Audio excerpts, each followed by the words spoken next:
देवीच्या दर्शनाला गेला आणि नशीब फडफडलं. रांगेत उभा असताना शेतकऱ्याला सापडलं असं काही की झाला करोडपती. पण नेमकं काय घडलं असेल? असा कोणता क्षण होता ज्याने एका सामान्य माणसाचं आयुष्य पूर्णपणे बदलून टाकलं?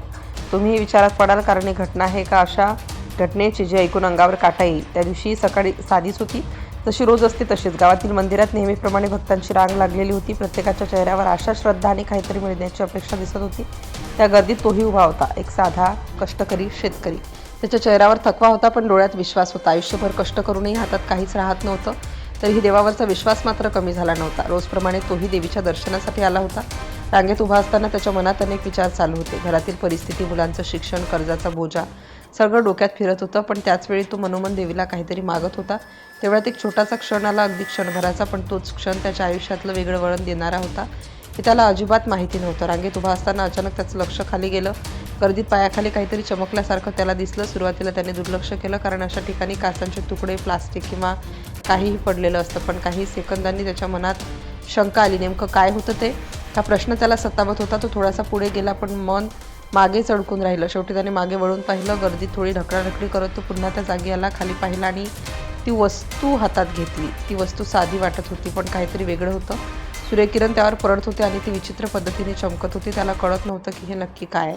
त्याने ती वस्तू खिशात ठेवली. कोणालाही काही सांगितलं नाही, कारण त्यालाही खात्री नव्हती की ती महत्त्वाची आहे की नाही. दर्शन करून तो घरी परतला. रोजप्रमाणे दिवस चालू झाला, पण त्याच्या मनात मात्र तीच गोष्ट फिरत होती. नेमकं काय सापडलं मला? हा प्रश्न त्याला शांत बसू देत नव्हता.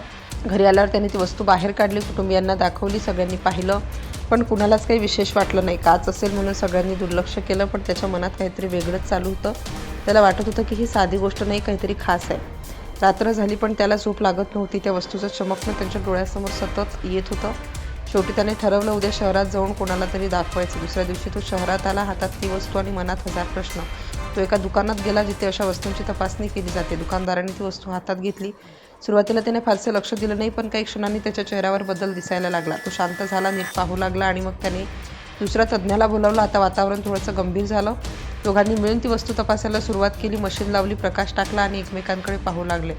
त्या शेतकऱ्याच्या मनात धडधड वाढली होती. नेमकं काय चाललंय त्याला काही समजत नव्हतं, पण काहीतरी मोठा याची जाणीव होत होती. काही मिनिटांनी त्यांनी त्याच्याकडे पाहिलं. त्यांच्या चेहऱ्यावर आश्चर्य आणि आनंद दोन्ही दिसत होते. त्यांनी त्याला बसायला सांगितलं आणि मग शांतपणे सांगायला सुरुवात केली. तो त्याच्या आयुष्यातील सर्वात मोठा क्षण होता, कारण त्या शब्दांनी त्याचं आयुष्य कायमचं बदलून टाकलं. ज्या वस्तूला तो काचेचा तुकडा समजत होता, ती वस्तू साधी नव्हती. ती एक अत्यंत मौल्यवान, दुर्मिळ आणि शुद्ध अशी गोष्ट होती. त्याला सांगितलं की ही वस्तू म्हणजे एक जेम क्वालिटीचा हिरा आहे, आणि तोही तब्बल 4.44 कॅरेटचा. हे ऐकून तो स्तब्ध झाला. त्याला विश्वास बसत नव्हता. तो एका साध्या शेतकऱ्याच्या हातात इतकी मोठी गोष्ट कशी आली? पुढे जे घडलं ते आणखी धक्कादायक होतं.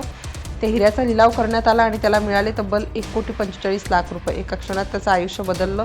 गरिबीत जगणारा तो शेतकरी करोडपती झाला. त्याने घर बांधलं, मुलांचं शिक्षण केलं, शेतीसाठी साधनं घेतली आणि ज्या देवीवर त्याचा विश्वास होता तिला सोन्याचा मुकुट अर्पण केला. आणि शेवटी सगळ्यांना एकच प्रश्न पडला, हा योगायोग होता की खरंच देवीची कृपा? कारण तो फक्त दर्शनाला गेला होता, पण परत आला तेव्हा त्याचं नशीबच बदललेलं होतं.